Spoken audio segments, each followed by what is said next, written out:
Egg gravy பண்ண போகிறேன். 4 spoon எண்ணெயை ஊற்றிட்டு சீரகம் 1 ஸ்பூன் போட்டுக்கிறேன். கருவேப்பிலை கொஞ்சம் போட்டுக்கிறேன்.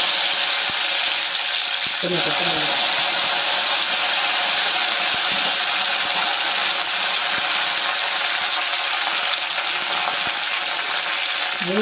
சின்ன வெங்காயம் வந்து 20 சின்ன வெங்காயத்தை நல்லா கொஞ்சம் அரைச்சிட்டு அதை போட்டுக்கலாம்.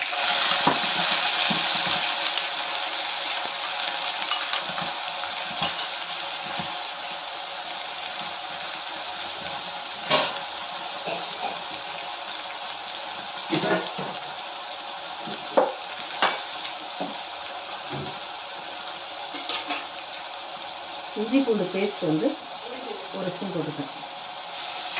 இதை கொஞ்சம் நல்லா வதக்கிட்டு அதுக்கப்புறம் 3 தக்காளியை வந்து அரைச்சிட்டு அதையும் சேர்த்துக்கலாம்.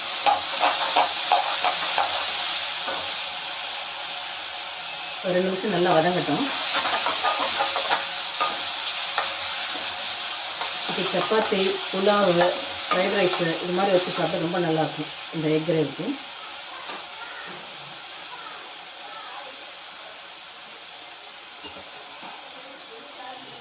நல்லா வதங்கிடுச்சு.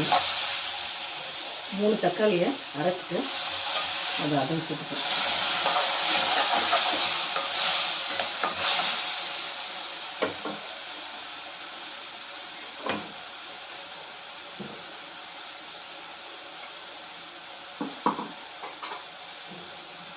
இதை ஒரு 2 நிமிஷம் நல்லா வதக்கிட்டு இதில் மஞ்சள்தூள், கொஞ்சம் கரம் மசாலா, உப்பு தேவையான அளவு போட்டுக்கலாம்.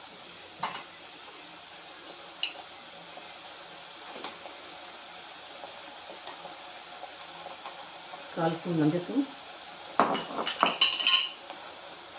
1 ஸ்பூன் கரம் மசாலா,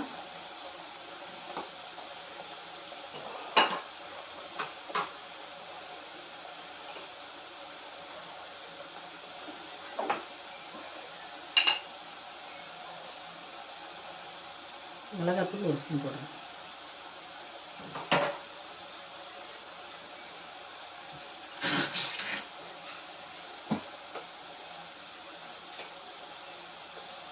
உப்பு தேவையான அளவு.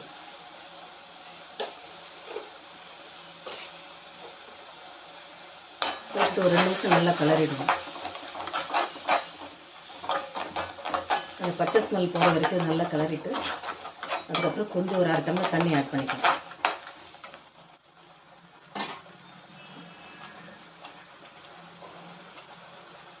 தக்காளி அரைச்ச தண்ணி அப்படியே விட்டுக்கலாம்.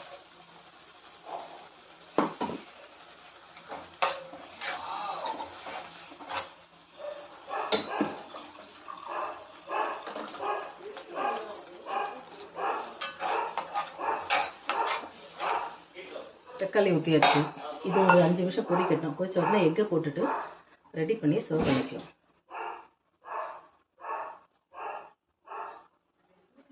கிரேவி ரெடி ஆயிடுச்சு. இது புலாவுக்கு, சப்பாத்தி, தோசை, இட்லி எல்லாத்துக்கும் ரொம்ப நல்லாயிருக்கும். இதை ட்ரை பண்ணி பாருங்கள்.